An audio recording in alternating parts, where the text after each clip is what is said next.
Lepo pozdravljene, spoštovane gledalke, spoštovani gledalci in dobrodošli v podcastu Vroča tema na spletnem portalu domovina.je. Danes bomo govorili o tretjem pohodu za življenje, ki ga bodo letos organizirali v mestni občini Koper na Obali. Vemo, da je ta tradicija v Ljubljani že razširjena, že nekaj let, tudi množično obiskovana. V Kopru pa seveda vse somišljenike še vabijo in jih tudi letos želijo privabiti v čim večjem številu in tudi zato se bomo danes pogovarjali s soorganizatorjema pohoda za življenje v Kopru. Z nami bosta danes gospa Mojca Strmšek-Mamič, lepo pozdravljeni. Pozdravljen. In gospod Slavko Samotorčan, pozdravljeni. Ja. 17. maja, torej v nedeljo ob 12. uri v Koprski taverni. Pohod potem, mislim, da po Koprski promenadi. Kako bo to izgledalo, gospa Mojca? Ja.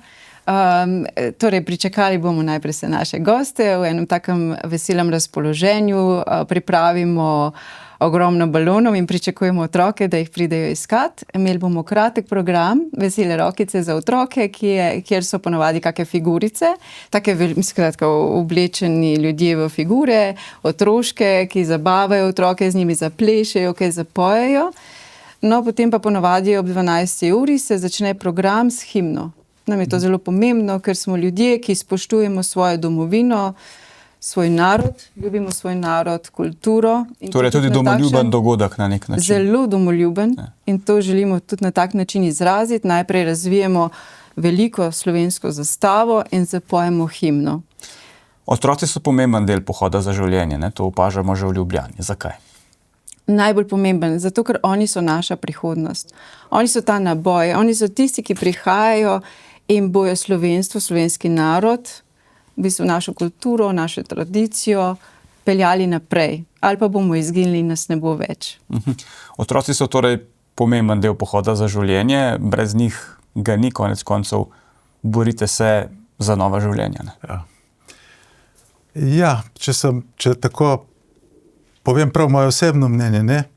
Jaz bi rad, da na tem pohodu za življenje ne samo, da imamo otroke, ampak bi rad imel tudi tiste na invalidskih vozičkih in bi rad imel morda tudi kakšnega starostnika na njegovem vozičku, morda celo koga na kakšni premični posteli. Torej nismo omejeni zgolj na pohod za življenje, dejansko zajema celoten spekter in nam manjka še ta drugi 2/3 udeležencev.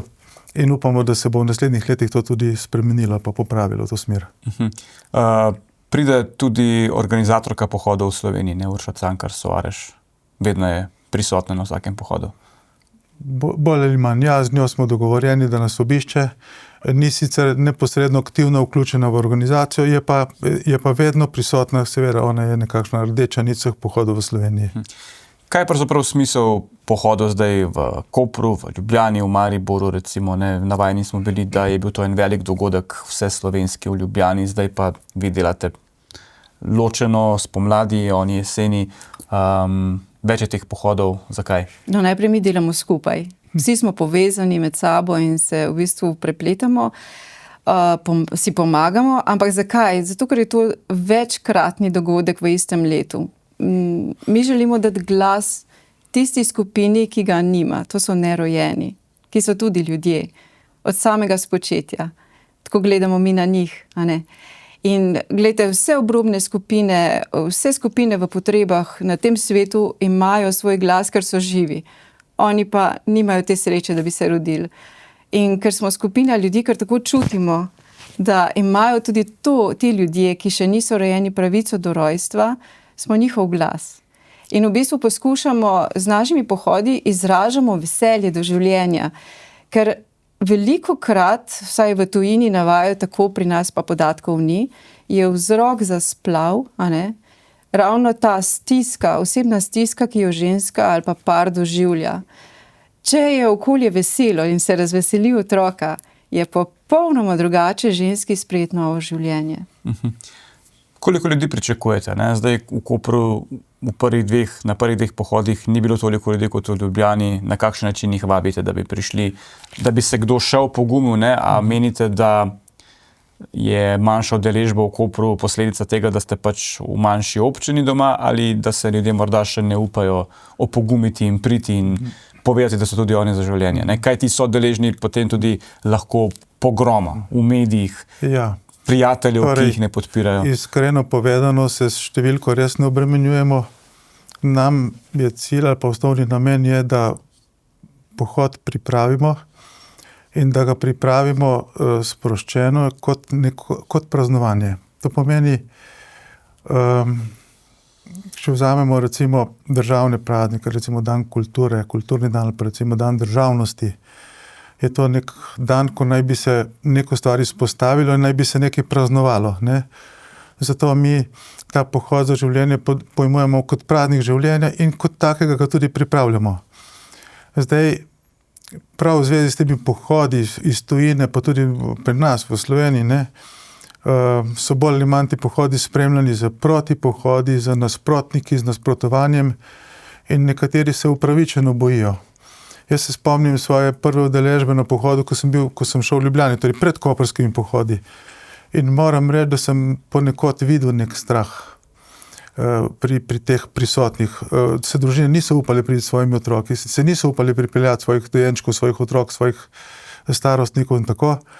In takrat sem rekel, tukaj pa je nekaj tukaj ni v redu.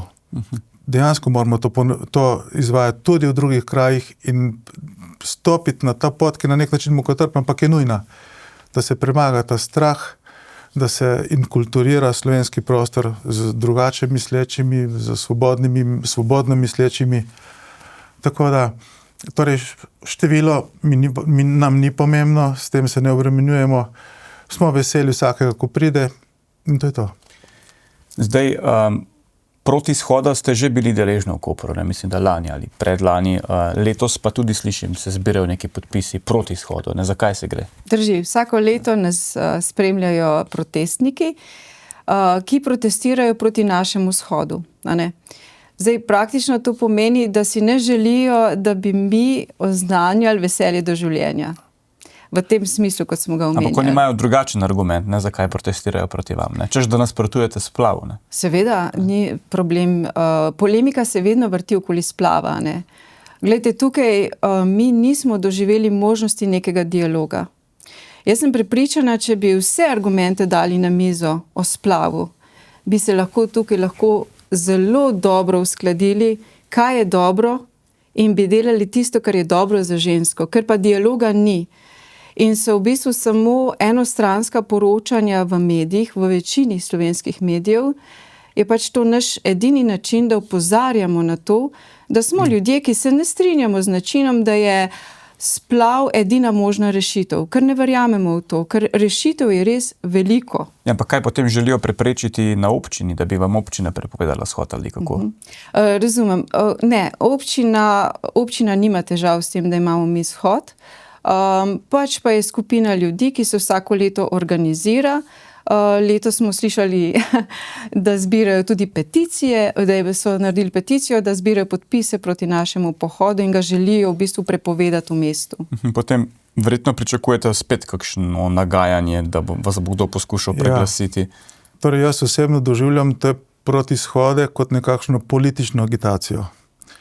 Jaz našega pohoda za življenje ne doživljam kot politično agitacijo, ampak izrazito kot izraz opozarjamo na nekaj, kar se nam v družbi ne zdi prav. Je prav, da opozoriva, da gre pravzaprav za del svetovnega gibanja, ne? Ki se je začel v ZDA, če se prav ne motim.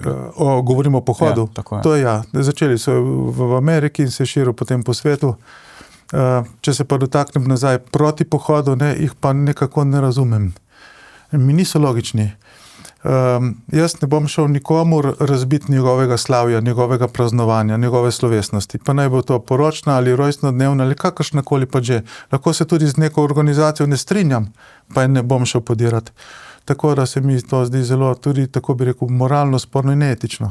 Ti, ki organizirajo proti pohod, so zame neetični. Ampak kako pa komentirate medijsko prezentacijo, ki ste je deležni? Ne samo vi v Kopru, ampak v Mariboru, pa v Ljubljani. Recimo, tudi ko gledamo, beremo, poslušamo poročanje javne radiotelevizije Slovenija, pravzaprav o vas ne poročajo kot o pobudnikih pohoda za življenje, ampak o nasprotnikih splava. Tako ste ponavadi prezentirani. Zdaj pa ste dregnili v eno veliko in široko temo in sicer o problematiki neobjektivnega poročanja slovenskih medijev. Tukaj se pa upam izpostaviti, ker sem vsaj pri nekaj shodih aktivno bil deležen in sem tudi bral potem odzive.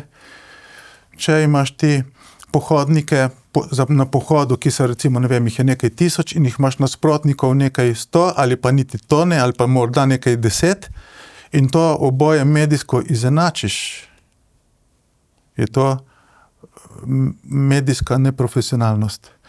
Če ti en organiziran shod, kot je bil v svoj čas koprski, organiziran, prijavljen in se potem pojavi nek neorganiziran, neprijavljen protishod in to izenačiš, lahko bi govoril o konkretnih medijev, ni potreba. Torej, to je medijska neprofesionalnost. In dokler ne bomo dosegli te, bi rekel, medijske uravnovešenosti, bodo ti pohodi potrebni. Ja, ampak... A lahko nekaj še dodam? Ja. Zanimivo je to, da se mediji v resnici ne zanimajo za nas. Nikoli noben novinar ne pokliče in postavi vsaj eno vprašanje. Ni novinarja, ki bi bil vedoželen, da bi razumel, kaj mi sploh hočemo, kako razmišljamo, da bi nas recimo spoznal. Določeni mediji zagotovo pokrivajo vaše pohode. Seveda, ja. Določeni ampak recimo govorimo o teh večinskih, predvsem pa o našem državnem mediju, ki ga vsi financiramo. Pri njih praktično, če pogledamo, dobijo prostor protestniki, mi pa skoraj ne. Mislim, na račun našega dogodka poročajo o protestnikih. No pa kot sem prej vprašal, prezentirani ste, ko govoriva o mediju, ki ga vsi plačujemo, kot nasprotniki splava. Ja. Kako to vidite, kako se počutite? Počutim se predvsem označena. Nekdo mi je dal nalepko, brez da bi se sploh želel z mano pogovoriti. Glejte, problem splava je tako širok, o njem je treba res odpreti temo in se iskreno pogovarjati. Recimo, zdaj je bil pohod za življenje v Zagrebu in par dni pred tem so imeli na hrvaški nacionalni televiziji pogovor, kjer so bili 4, 2 zagovornika, 2 proti. In mislim, da smo tam korektno slišali mnenje enih in drugih. In na tak način si ljudje lahko ustvarijo svoje mnenje.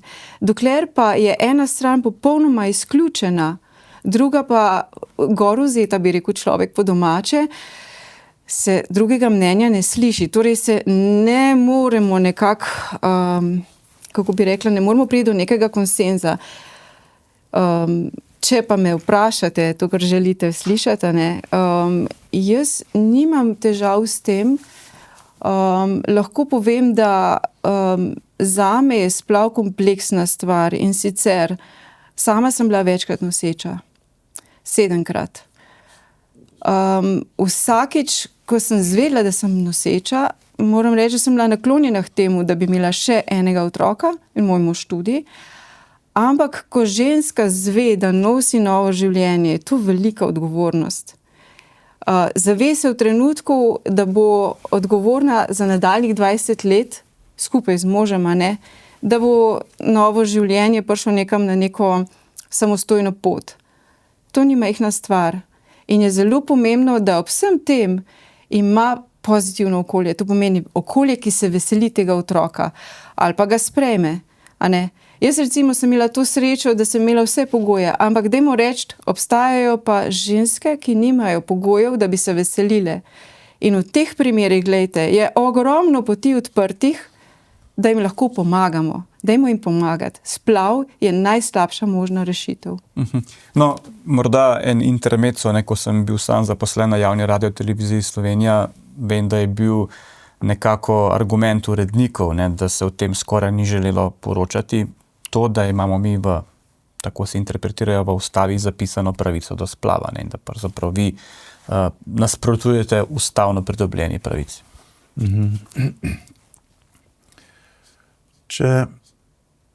Če govorimo o ustavi, bi najprej izpostavil tisti, ne vem kateri, 13. 17. člen. Vsako človeško življenje je nedotakljivo. Torej, nedotakljivo. In človeško življenje je nedotakljivo. Torej, mi moramo zdaj to stvar jasno povedati in v ustavi to tudi je zabeleženo. Ko pa mi damo, da je to pravica, da se to nedotakljivo življenje uniči, eliminira, odpravi, je to samo pravno vprašanje že skregano samo v sebi. Ja, oni si interpretirajo drug člen ustave, tako da jim koristi, to pa je ta člen, ne, ki govori o tem, da se starši svobodno odločajo o rojstvu otrok. Ne. Saj se svobodno odločajo o rojstvu svojih otrok. To pomeni, se odločajo, ali bodo otroka imeli ali ne. Tukaj te svobodi nihče ne oporeka. Ne razumem, kje je smisel vprašanja, kje je cilj, namen vprašanja, ne razumem. Ja, no, vprašanje je pravzaprav zelo preprosto. Še enkrat vam ga povem. Ne? Se pravi, tisti, ki zagovarjajo pravico do splava, ne? Ki pravzaprav ne želijo v javnih medijih poročati o vas kot pobudnikih Shoda za življenje, pravijo, da ste nasprotniki splava in si to citirajo na podlagi ustave, ki pravi, da se starši svobodno odločajo o rojstvu otrok, torej da imajo oni pravico odločati o življenju. Ja, razumem. To pomeni zdaj, tukaj razumem to. Torej, jaz osebno gledam na to stvar tako. Eno je, da jaz kot starš svobodno odločam o rojstvu, drugo je pa, da se propagira nerojevanje ali pa da se propagira abortiranje ali pa da se propagira z abortusi urejanje splavov. Torej, družina, posamezni par svobodno odloča. So situacije, ki so mejne, ki so skrajne, ko nekdo se odloča, ali bi splavil ali ne, ki so odvisno od psiholoških razlogov, ali so neki socialni razlogi, ali materialni razlogi, neki drugi razlogi. In mi kot družba zagovarjamo, torej jaz osebno menim, da bi morali mi tem staršem, tej mami, tem očetu, tem staršem dejansko stati ob strani, da si bi ti razlogi odpadli. Drugo je pa, da je tisto, ko se sam odloči, želi imeti otroka ali ne imeti, to je pa res njegova intimna odločitev. Kolikor gre pa za neke druge socialne, finančne, materialne, druge razloge, pa seveda tukaj pa moramo kot družba stopiti skupaj in jim pomagati pristopiti. No, recimo intervju z Uršo Cankar Soares, organizatorko pohodov za življenje v Sloveniji, so celo cenzurirali in ne predvali intervjuja z doktorjem Jožetom Možino na javni radioteleviziji Slovenija, tako daleč so šli.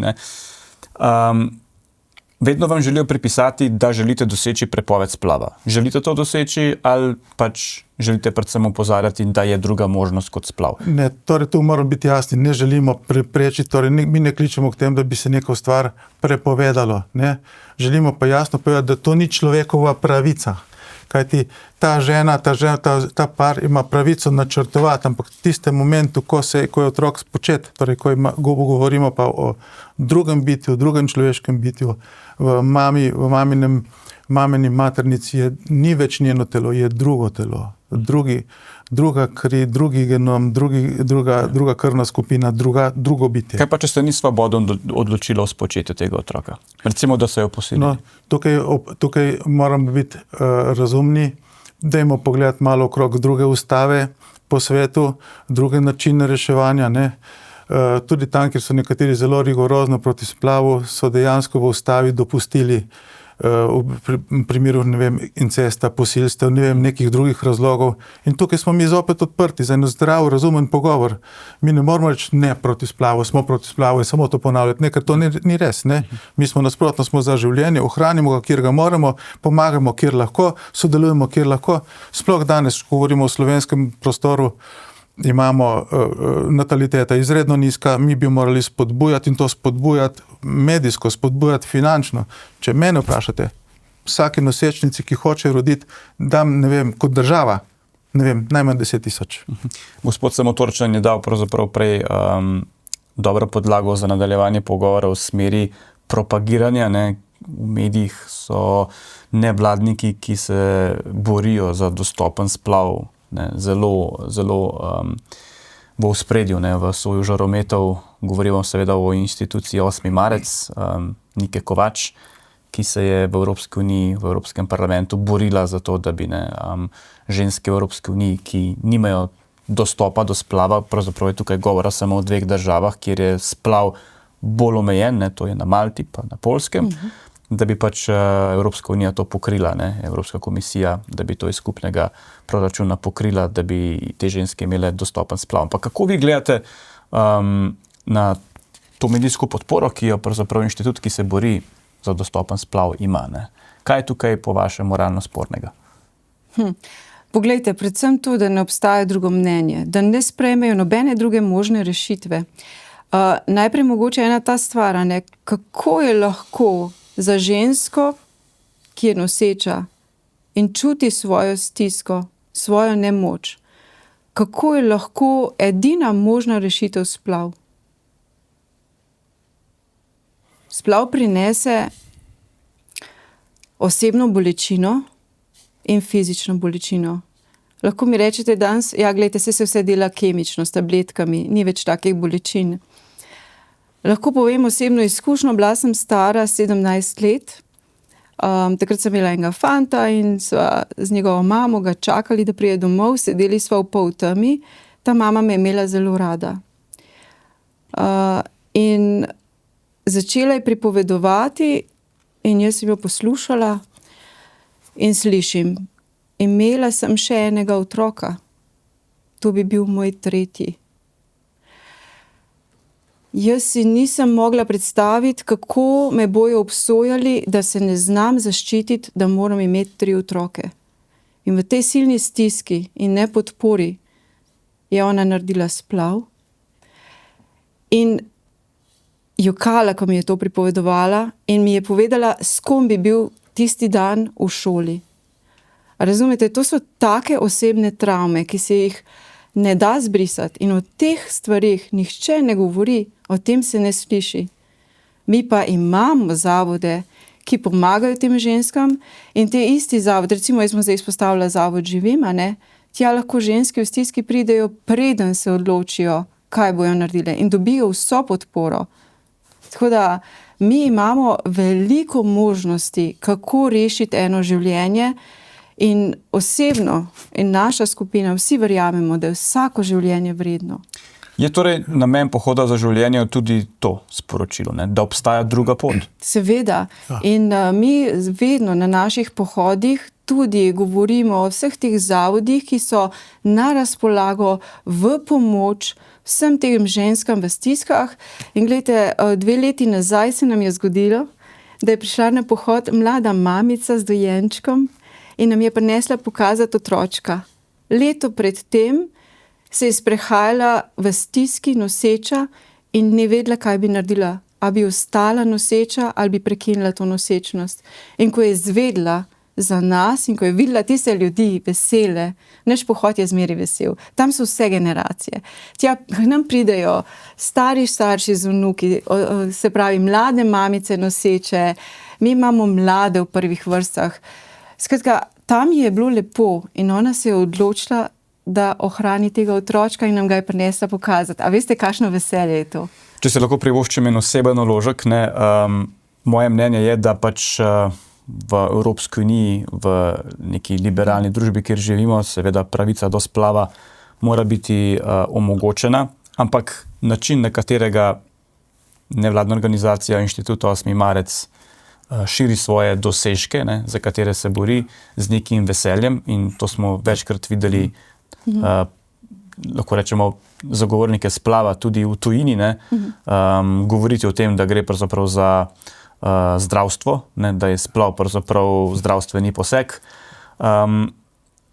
Z nekim veseljem, ne, nekim navdušenjem govorijo o pravicah, ki so jih dosegli za ženske, ne, čeprav v bistvu v vsakem primeru ženska naj ima pravico do splava. Če se odloči za njega, je v vsakem primeru to tragedija, ker se je končalo otroško življenje. Ne?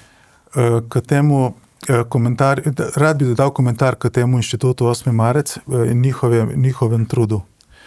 Če sem iskren, bi se lahko strinjal z njimi o dostopnosti do splava, o strokovno opravljenem splavu. Tem se čisto strinjam.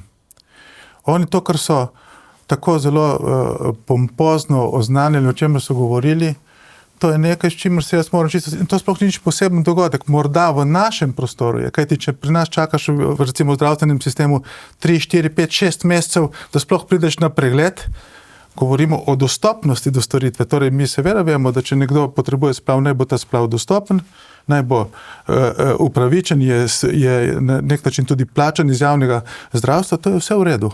In temu niti ne nasprotujemo. Govorimo pa o neki drugi stvari. Jaz bi rad, po poklicu sem zdravnik, sem zobozdravnik in delam kot zobozdravnik. In jaz zdaj recimo rečem, jaz sem proti temu, da se spuli zob. Če ga je pa treba spuliti, ga pa moramo spuliti pravočasno in ga moramo spuliti strokovno.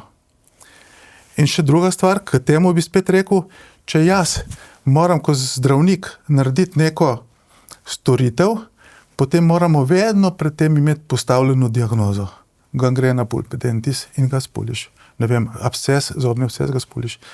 Ne? In katerakoli telesna bolezen mi imamo, ga zdravimo. V tem primeru pa gre za zdravega človeka in ne gre za bolezensko stanje. Nimamo postavljene nobene diagnoze. In mi recimo za zdravstveni posegi rešujemo socialno stisko recimo neke ženske. Ali pa, ne vem, psihološko stisko neke. Skratka, tukaj so zelo nerazčiščeni pojmi in ko bi se morali o tem resno pogovarjati, tudi na strokovnem nivoju, bi lahko razumeli, da zdravniki niso a priori proti splavu, ampak zdravniki so a priori proti tej lahkotnosti abortiranja. Ne? Jaz lahko z lahkoto spulim en zob, pa še drugemu, pa še tretjemu, ni to cilj. Naš cilj je zmanjšati na minimum. In zmanjšati samo tam, kjer je indicirano, kjer je diagnoza, kjer je razlog. In zato nekdo, ki sicer v osnovi zagovarja pravico do splava, težko razumem to proslavljanje nevladnic 8. marca. Ja, kot da bi proslavljal smrt, ne? Kot da bi proslavljali nek velik dosežek, če pa gre v vsakem primeru za žalosten dogodek. Ne, splav ne more biti drugega kot žalosten dogodek. Ne? No, gledajte, jaz sem veliko brala o teh ljudeh, ker me izredno zanimajo, predvsem ženske, ki zagovarjajo splav. Razumela sem iz različnih zgodb, da te ženske resno, iskreno verjamejo, da pomagajo drugim ženskam v stiski. Se pravi, vidijo samo en problem in to je nosečnost. In ubogo žensko rešujejo tako, da ji ta problem vzamejo. Ne priznavajo pa sindroma, postabortivnega sindroma, o tem se sploh ne govori. Ne priznavajo, da določen procent žensk posega potem po alkoholu, po drogi, da ne morejo več imeti odnosa z partnerjem, da grejo narazen. Skratka, tega se ne prizna, o tem ne želijo govoriti, kot da tega ni. In to je neizmerna škoda, predvsem za tiste mlade, ki jih poslušajo in jim nasedajo. In še eno stvar bi dodala, če smem. Poglejte, te velike zagovornice pro-choice, kot je v Ameriki rečeno, se pravi za izbiro in se pravi, da ima vsaka ženska možnost splaviti, veliko njih je v naših vrstah, ki danes zagovarjajo življenje. Začenši z Normo Makornik, ki je bila prva pod psevdonimom Roe. Torej, to je bil precedens, kjer so na podlagi katere sodbe so uveljavili, da ima vsaka ženska v Ameriki pravico do splava. No, ona je na koncu pristala v naših vrstah in zagovarjala življenje. Kar je še mene zmotilo, ob teh silnih naporih varnega dostopa do splava posod po Evropi in s tem zagotavljanjem sredstev iz Evropske unije za vse te ženske, ki jim splav ni omogočen, da lahko varno pridejo do splava. Ko je to enkrat omogočeno, potem te ženske, ki dejansko naredijo splav in tudi tam, kjer je splav že vrsto let omogočen z lahkoto. Se vam zdi, da te ženske potem ostanejo same, da tisti, ki so se borili za to, da te ženske lahko naredijo splav, ne razmišljajo o tem, kaj pa potem, ko je splav enkrat narejen. Se pravi, je tem ženskam sploh nudena pomoč, pogovor, psihoterapija. Zdi se, kot da je industrija poskrbela, da lahko z lahkoto naredijo splav, nihče pa se ne ukvarja s tem, kaj sledi. Tu je vprašanje za zavod Živim, Mi sicer z njimi sodelujemo, jaz toliko osebno tega ne poznam, Tako da tukaj ne bi mogla vam celovito odgovoriti. Bi pa rekla, da ženske, ki delajo splav, niso dovolj upozorjene na vse možne posledice. O tem se, vsaj recimo, poglejte, naše izobraževanje je odlično poskrbelo za, se pravi, da otroci slišijo vse o kontracepciji v šolah, a ne? Zakaj ne damo še zraven tega, kaj pa prinese recimo splav, a ne? Kakšne so posledice? Zakaj se o tem ne govori? Kaj skrivamo? Česa je določeno skupino, ki ima vpliv toliko strah, da si ne želi govoriti o tem? Sej na koncu koncev so te ženske, ki naredijo splav, žrtve. Torej, v čigavo mrežo so se ulovile, a razumete? Mi pa želimo ta prostor odpreti, o tem govoriti, a ne? In pač na to opozarjamo na takšen način, kot je to danes, recimo v Ameriki, ko ste prej omenili, oni imajo pa že 50-letno tradicijo. Pri njih je splav uzakonjen že od leta 1973, a ne? In oni so takoj začeli z gibanjem in se pravi, imajo res dolgo tradicijo in čisto drugače delujejo na drugačnem nivoju, kot mi, ko smo komaj recimo, 3. leto pa v Ljubljani 7. Isto vprašanje, pravzaprav za vas, ne? Ja. Jaz vidim velik problem, torej bom malo drugače povedal. V naši družbi, širši družbi, je velik problem iskanje resnice, objektivnega in iskanje nekega skupnega imenovalca. To je velik problem. Namesto, da bi mi iskali neko skupno rešitev, ki bi bila čim boljša, zelo polariziramo. Levi, desni, naši, vaši, te in te. Skratka, in to je v vseh segmentih tako močno zelo izraženo, da je ta vprašanje recimo splava, pa pohodu, pa proti pohodu je samo en manjši del širše problematike. Mi kot družba recimo nismo znali razčistiti, ne vem, povojnih pobojev. Mi smo imeli, ne vem, mi imamo 100,000 povojnih med in povojno pobitih, od tega 20,000 in še več verjetno Slovencev, pa še 80 drugih in mi nismo sposobni reči, to smo mi naredili v naši hiši, v našem domu tako.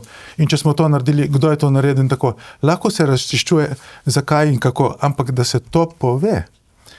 Mi nismo sposobni, recimo, ne vem, če je zdaj problematika splava, pa imamo, ne vem, Inštitut 8. marec pa nas, recimo, če rečem tako malo karikirano, ne? Spet smo levi, eni in drugi, nasprotniki, ne?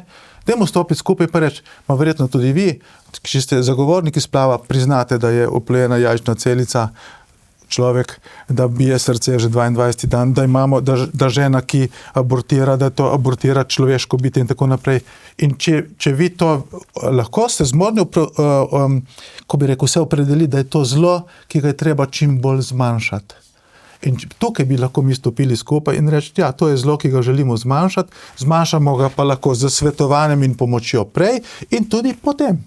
Ne? In da se odstrani te stigme ženske, ki je splavila. V naših krogih imamo precej teh žensk, ki so splavile, poznamo in jaz še nisem doživel v vseh teh letih niti enkrat, da bi kakšno ožigosali negativno ali pa da bi dali kakšno etiketo. Ja. Ampak morda pa ta argument, ki ga nasprotniki pohoda za življenje redno navajajo, ne, tudi iz Zagreba prihajajo te zgodbe. Očitali so pohodnikom za življenje, da so pravzaprav vzbujali slabo vest med temi ženskami, ki so se odločile za splav, da so prižigali sveče pred porodnišnicami, ne, kjer so se ženske odločile za splave. Ne. Skratka, da so vršili pritisk, ne, da so te ženske, ki so naredile splav, ne, da so jih spravili v res nelagoden položaj. Kaj pa, to je pač njihov pogled, ne, ki je čisto legitimen. Ne? Mi dva lahko zdaj gledava skupaj en dogodek, vi boste videli ene stvari, jaz bom videla druge. Ne? Ampak saj zato pravimo, da mi rabimo dialog. Mi moramo priti do enega dialoga, mi moramo pogledati, kaj je najboljše za žensko, za par. In dajmo pogledajte, recimo ena taka banalna stvar, ne. Ženska lahko naredi splav do 10. tedna nosečnosti. Ni treba navesti razlogov. Torej, nas kot družbo ne zanima, kaj je razlog, da je ta ženska šla narediti splav. A ni to žalostno? Kako naj pristopimo, niti statistike nimamo, da bi vedeli, kaj je pripeljalo žensko do koraka, kjer se je čula, da ni zmožna biti mama. In kar je zanimivo, 8. marcu pravijo, da nas niti ne sme to zanimati, ne? Ker je to njena volja. Ne? Glejte, volja lahko je tudi bila v tako veliki stiski, da je bila prisiljena to narediti. To pa ni svobodna volja. Tukaj gre za svobodno voljo. A ne? Zato dajmo videti, dajmo odpreti, dajmo dati vse na mizo, da vidimo, dajmo delati za ljudi, ne proti, ne instant rešitve ponujati, ki pa v resnici niso rešitve. Pa moramo tudi reči, da sem odločno proti vsakemu ustvarjanju pritiska na nosečo žensko, ki se o tem odloča. Če nekdo izvaja, torej če 8. marec to očita na nasprotni strani, se z njimi strinjam. Ne sme se izvajati pritiska na tisto žensko, ki je v neki konkretni stiski, ko se odloča. Ne sme se delati nekega špalirja, skozi katerega bo ona šla in bo ožigosana. To je skregano vsako človečnostjo, skregano za občutkom za sočloveka. To je odsotnost vsakega sočutja. Človek, ki to počne, nima sočutja in tega se ne sme delati. Da se razumemo, torej izvajati pritisk na žensko, ki je noseča, ki je v stiski, je nekaj, kar je res vredno obsodbe, tako. Zdaj, marsikakšna ženska, ki je naredila splav, se pa na koncu pridruži pohodnikom za splav, ne? To pa je tudi zanimivo. Res je in čuti kot del svoje terapije na poti ozdravljenja, da mora to povedati drugim. Zato je pohod za življenje toliko dragocen. Ne? Tja pridejo otroci, najstniki, mladostniki. V končni fazi danes imamo skupino žensk, ki najbolj abortirajo med 30 in 35 letom. Ne? Se pravi, vse te skupine pridejo in poslušajo. Je kakšen jasen razlog, zakaj v teh letih? Pričevanje. Težko vam zdaj rečem, tudi imam hčerko, ki ima 28 let, pa se dosti o tem pogovarjava. Ona mi navaja, dostikrat reče takole, mami, mi se dosti kasneje osamosvojimo, do zdaj smo bili v šoli, študirali smo, zdaj si želimo zajeti sapo, a ne, se nekako ustaliti in potem šele poročiti. Skratka, res ta meja, kdaj ima ženska prvega otroka, se je res premaknila precej naprej, a ne. No, ampak tudi družba je za to odgovorna, ne? Definitivno, mi to spodbujamo. Ne? Danes mlade zelo spodbujamo, da bi študirali čim več časa, da bi čim več vedeli in znali. Ne? Ja. Pa tudi ni naša naloga, da zbiramo zakaj so se ženske odločile za splav. To je strokovno vprašanje. Torej, in spet smo tam pri 8. marcu, ki pravi, da to nas ne sme niti ne zanimati. To morajo strokovnjaki, tisti, ki se na tem področju dela, čisto konkretno zdravniki, zdravstveno osebje, mora voditi te evidence in s temi evidencami tudi priti na dan. Tukaj pa smo spet pri starem problemu. Ne? Torej, če je neka novica, ki naj bi bila negativna ali slaba, se v njej ne bo poročalo, se skrije, ne, mi moramo priti vsemi temi številkami na dan. Ne? In to je zopet problem z ene strani stroke, ki naj ne bi zbirale, zakaj ne. Od leta 2017, če imam pravi podatek, se v Sloveniji vsako leto rodi manj otrok, kot jih umre. Negativen naravni prerastek imamo. To je trend v Evropi, ne? Zahodnega sveta pravzaprav.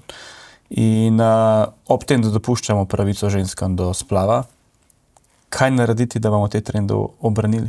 Je pohod za življenje eden izmed načinov? Glejte, gotovo je. Jaz v to verjamem, zato pa sem tukaj zraven.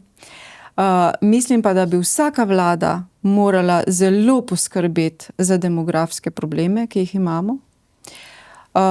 Predvsem tako, da najprej pogleda, kaj se dogaja, najde razloge za trenutno stanje in zastavi naprej tako, da bomo nekje imeli eno veselje do življenja, da se bojo otroci rojevali in da bomo imeli spet mlade družine.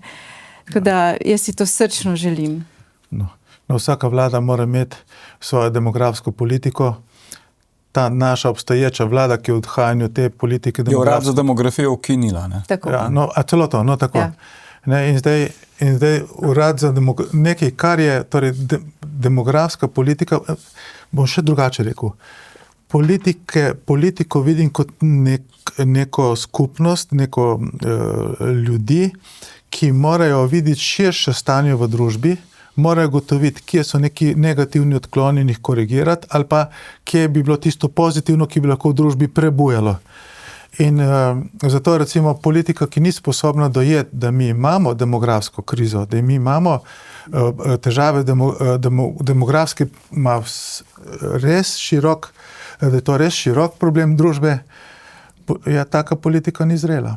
In obratno, politika, ki se tega loti, pač ugrizne v kislo jabolko, ampak začne na tem sistematično delati, to moramo samo pozdraviti. Ne?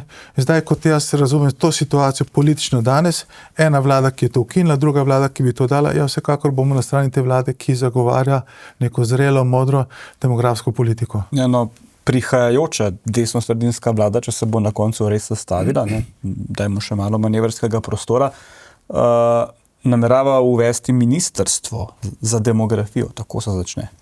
Ja, to pozdravljamo vsekakor.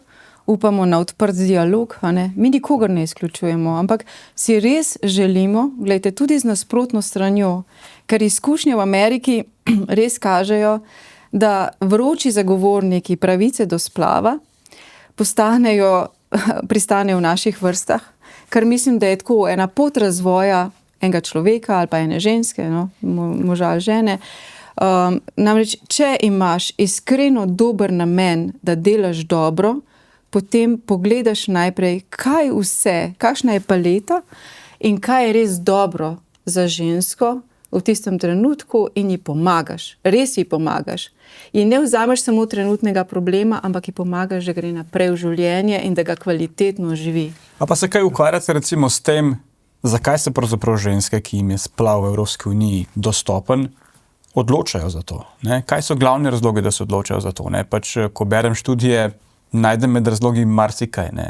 Strah pred podnebno krizo, pred vojnami. Ne? Pravzaprav pa v veliki meri pa to, da si nekako otroka ne upajo sploh privoščiti zaradi draginje, takšne in drugačne. Razlogi so najrazličnejši, tudi izrazito sebični. Zgubim komoditeto. Ne bom mogla potovati, razlogi so različni. Ne? Ja, karijera. Ja, ne, torej, in o teh razlogih mi ne moramo diskutirati, tako ne moramo nekaj objektivnega potegniti, nekega zaključka. Ne? Razlogi so lahko izrazito subjektivni, torej, ne, in zato se zopet v to ne vtikamo. Jaz govorim samo o tistem delu, ko rečemo, če lahko kaj popravimo, če lahko kaj izboljšamo, če lahko kaj pomagamo, to moramo narediti. In to je naloga tudi vlade. In te pa, ker ste prej uporabili izraz desno-sredinska vlada, bi predlagali demografski urad ali pa ministrstvo ali nekaj podobnega.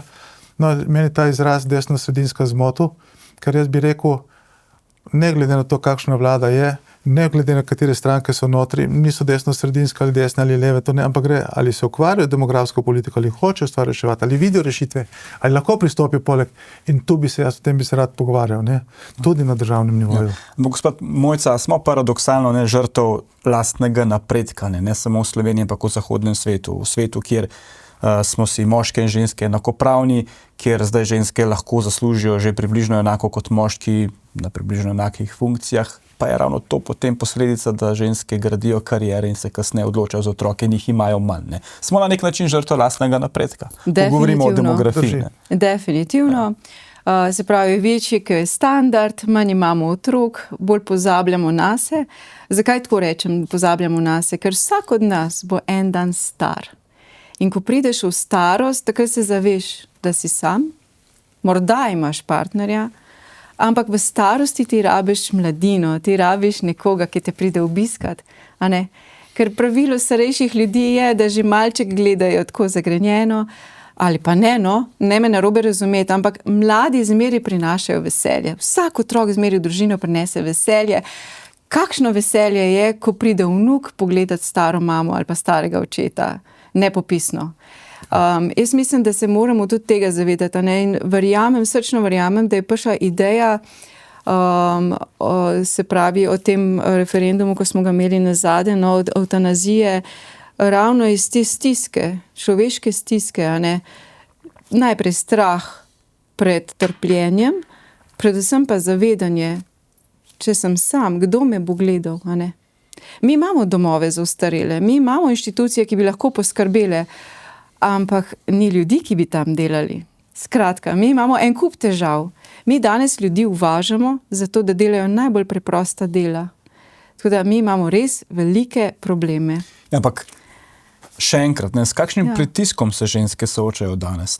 S tem, da pravzaprav naj rojevajo, da bomo imeli prihodnost in s tem, da uresničijo svoje sanje, svoje ambicije. Jaz ne vem, če se v trenutku, ko je žena najbolj plodna in pripravljena za biti, biološko govorim, mati, ne vem, če se v tistem trenutku zaveda.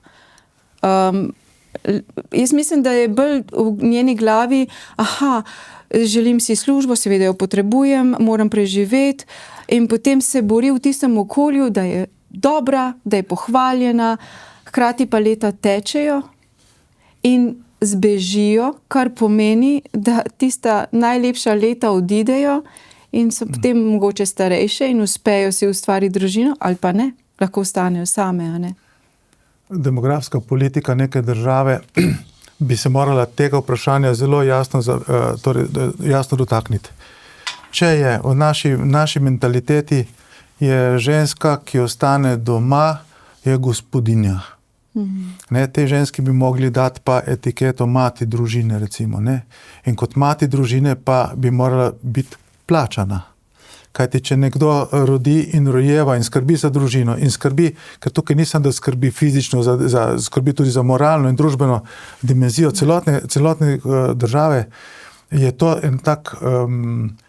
to tako silnega pomena za državo, da bi mi za neko dobro, zrelo demografsko politiko tem mamam morali dati socialni položaj, torej vrednost, mati družine, kvaliteta, potem bi morali dati neko finančno podporo, da se vede, da to ni zastonj, to, kar ona dela, da se tudi njeno delo ceni in vrednoti in seveda bi to moralo potem biti tudi zagotovljeno sredstvo v državnem proračunu. Vaše ideje se mi vsekakor zdijo dobre, ampak nikakor pa se ne bi mogli v delu družbe izogniti očitkom, da ste nazadnjaški, ki razmišljate, naj bodo ženske doma in rojevajo. Zakaj? Jaz pravim tako, tiste ženske so svobodne, ampak one se morajo same odločiti. In zdaj, če je ona ve, da če bo ostala doma, da je mati družine, da je v družbi priznana, da njena beseda nekaj velja, da za to dobi tudi plačano, da je njena dobra, kvalitetna vzgoja, da se pozna v družbi in to družba ceni, potem bo ona to primerjala, ali bom šla zdaj v kariero ali to in potem njena svobodna odločitev, mora imeti dve dobri odločitvi.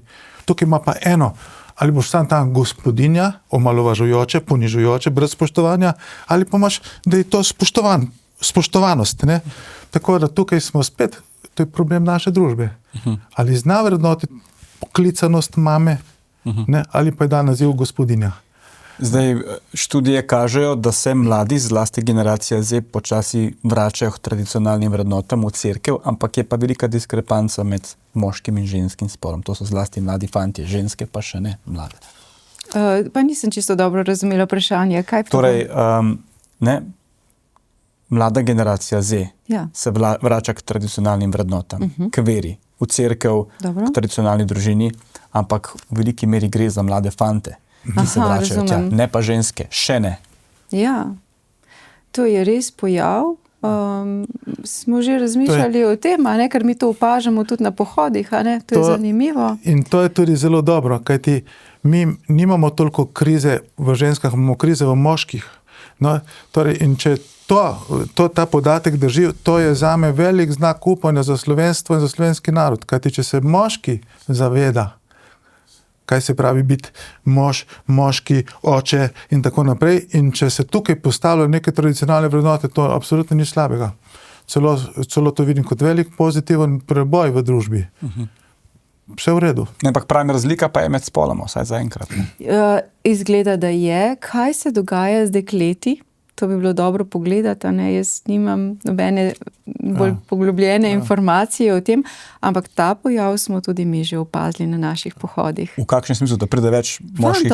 Pride več fantov, se tudi povežejo z nami, pridejo na oder, zaigrajo na harmoniko, kar je izredno presenetljivo, Tako da mi smo jih zelo veseli in pogrešamo punce. Tako da Jih bomo zelo veseli, če pridejo. To je vabilo. Ja, Vsekakor. če se vrnemo, a ste želeli še kaj dodati? Ne. Če se vrnemo zdaj k sloganu oziroma geslu vašega tokratnega shoda, ki bo v nedeljo, srce začne biti po 22. dnevu. Če razložite, če razložite. Poglejte, v povprečju ženska, ko zve, da je noseča približno 2 do 3 tedne in to je ta čas, a ne? To pomeni, takrat že bije srce. Torej, ne, ni dileme, kaj ženska nosi pod svojim srcem. Torej, ko se ženska začne zavedati, da je noseča. Tako, ko prvič ugotovi, da je izostala menstruacija in gre in si kupi Clear Blue ali pač karkoli že imajo in si lahko sama naredi test in ugotovi, da je noseča. Tudi s tem razumevanjem v družbi imamo problem. Ne?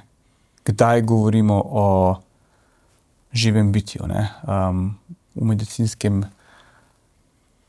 medicinski, lahko rečemo v nekem stroki, ne? Govorite nekje do 12. tedna, kako? Torej, glede tukaj strokovnih dilem ni. Kdaj govorimo o človeku, o spočetju, strokovno tukaj ni nobene dileme.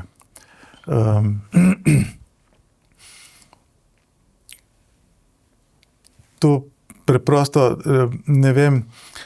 Torej to, kar s tem našim geslom smo mi samo želeli opozoriti ali pa jasno povedati, da tisti, ki pravijo, da gre za nek skupek celic, da je to samo neko tkivo, da to ni še živo biti, da to ni tako naprej. Mi dejansko samo želimo povedati, pa ko že utripa srce, že govorimo prav res o konkretnem človeku. Če morda prej še lahko dopustimo, da gre za nek skupek celic, ne? Da pa že ne moramo več govoriti. Ampak je postala neka meja arbitrarno ali zakaj je postala neka meja, do katerega meseca, tedna se sme narediti splav? To res ne vem. Ta meja se je vedno poskušala postavljati čim kasnejše, na drugi strani čim prej. Dejstvo je, da je tudi sam poseg splavati strokovno zahteven, ni enostaven in ga je lažje opraviti v zgodnji fazi kot kasneje. Ne? Tako da mislim, da so tukaj umetno postavljene tudi čas. Ne vem, ena mlada, ena noseča ženska ima nek realen čas, v katerem se lahko v miru odloči in ta ne more biti tam 9. mesec, 8. To me lahko si razumemo. Ne more biti dileme iz bitja, ki je bilo spočeto, z tistega prvi dan, ki živi, se bo rodil človek, ki bo živel, ustvaril. Definitivno se bo razvil človek iz tistega in se bo rodil in bo čudovit nov človek na svetu. Glejte, jaz zmeri razmišljam o eni prispodobi, ko jaz zamesim kruh, to je ena pocasta gmota. Vsi vemo, da bo kruh čez 3 ure in da ga bomo rezali in bomo jedli. Potem ga oblikujem, ga pustim, da haja in otroci so veseli in hodijo gledati v pečico, kdaj bo, že diši in je to pričakovanje in ko se speče, vsi vohamo, mami, a lahko že odrežem, a lahko malo odtrgam. Ja, še malo počakaj. Ne? To je to, a ne? Vemo, kaj bo, kruh bo na koncu. Ker smo že pri koncu debate, ne? Kar je meni fascinantno, ne? Ko gledam te zgodbe, pričevanja žensk, ki so bile na tem, da naredijo splav, pa ga niso naredile in kakšni ljudje so se potem rodili in kako so spreminjali svet. Ne? Recimo, sam sem športnik, ne? Pa mi je zelo blizu zgodba Cristiano Ronalda, danes je najboljših nogometašev na svetu, ne? Pa moja mama priznala, da so jo pritiskali, ne naredi splav. Ne?